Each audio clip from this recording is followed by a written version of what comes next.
Pernah kepikiran gak sih kenapa kita harus belajar sejarah? Buat apa coba ingat-ingat masa lalu yang udah lewat? Kadang kita mikir, itu kan dulu. Hidup kita sekarang jauh lebih berbeda. Tapi justru disitulah poinnya. Kalau kita nggak ngerti masa lalu, kita bisa gampang banget salah langkah di masa depan. Sejarah bukan hanya sekedar hafalan belaka, tapi cerita tentang siapa kita dan gimana kita bisa ada di sini hari ini. Sejarah itu layaknya sebuah cinta. Ia mungkin telah lewat, namun bekasnya selalu menetap. Mengapa kita harus belajar sejarah? Karena tanpa mengenal masa lalu, kita takkan tahu apa yang berharga di masa kini. Masa lalu memang tak bisa diulang. Namun, darinya kita belajar agar cinta pada bangsa tak pernah pudar dan semangat untuk masa depan tak pernah padam. Saya, Muhammad Syundimansyah, akan membawamu menyingkap makna di balik peristiwa.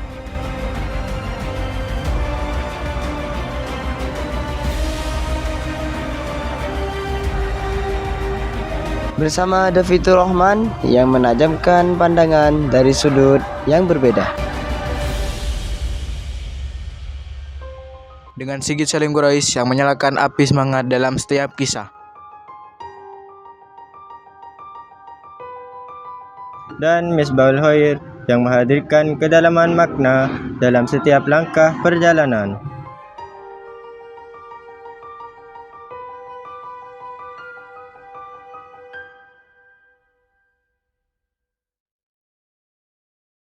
Assalamualaikum warahmatullahi wabarakatuh. Halo semua, kali ini kami akan membahas kedatangan bangsa Jepang ke Indonesia.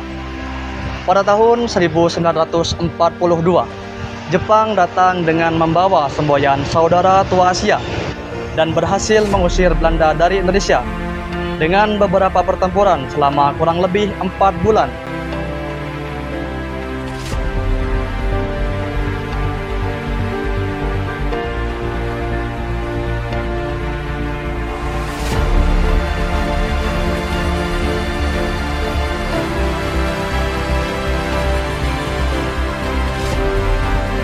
Awal 1942 Jepang datang, dan serangan pertama jatuh di Tarakan, pusat minyak yang jadi rebutan perang.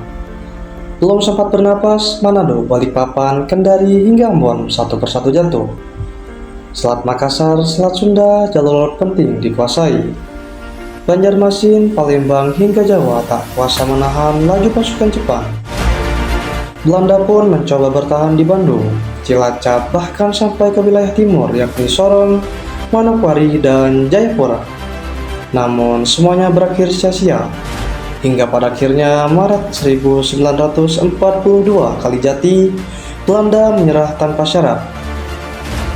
Awalnya rakyat Indonesia menyambut baik kedatangan Jepang karena mengira penjajahan Belanda telah berakhir karena kedatangannya.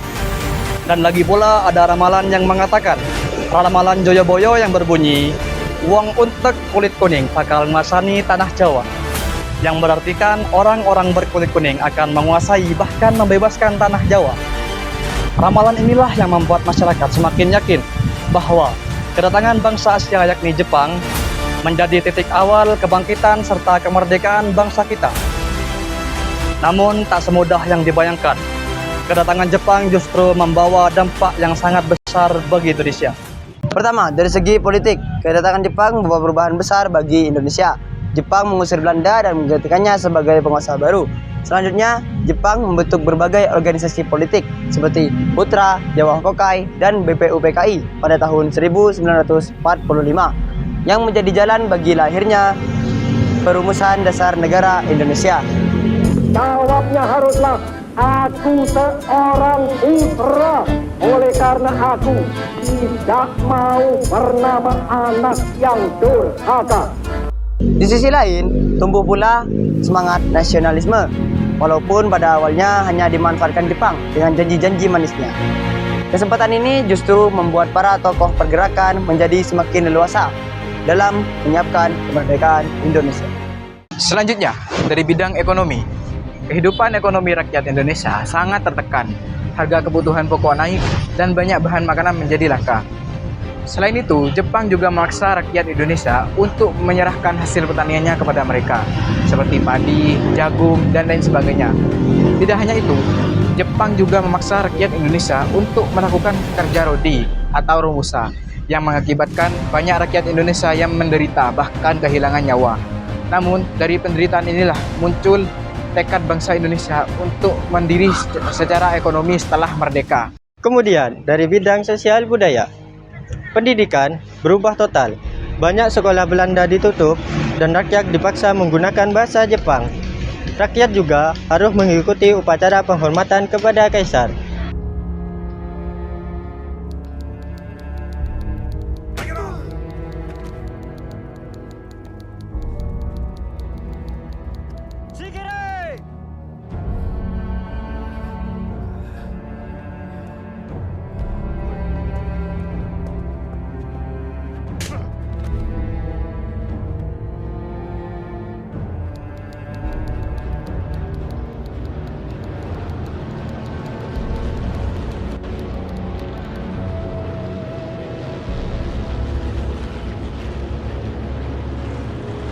Di sisi lain, Jepang membangkitkan semangat persatuan melalui latihan militer dan kegiatan bersama.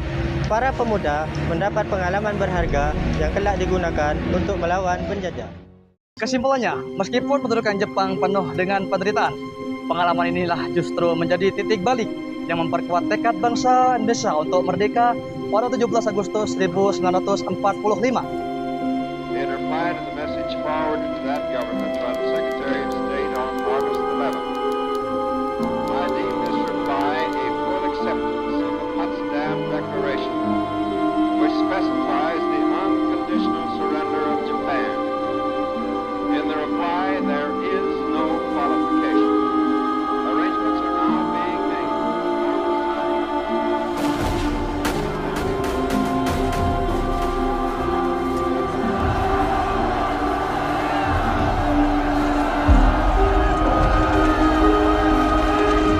Great Britain, Russia, and China will be represented by high-ranking officers.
Saya dan rekan-rekan saya mengucapkan terima kasih.